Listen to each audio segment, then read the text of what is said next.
एक शांत गांव में अचानक आसमान से एक बहुत बड़ा तोता उतरता है।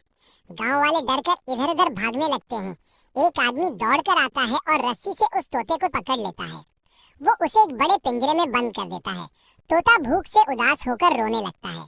तभी एक बड़ी मुर्गी गांव में आती है और अपनी चोंच से ताला तोड़ देती है। तोता आजाद होकर उड़ जाता है। मुर्गी उसके साथ होती है। दोनों आसमान में उड़ते हुए गांव से दूर चले जाते हैं। लेकिन उड़ते उड़ते तोता फिर भी रो पड़ता है, क्योंकि किसी ने लाइक और सब्सक्राइब नहीं किया।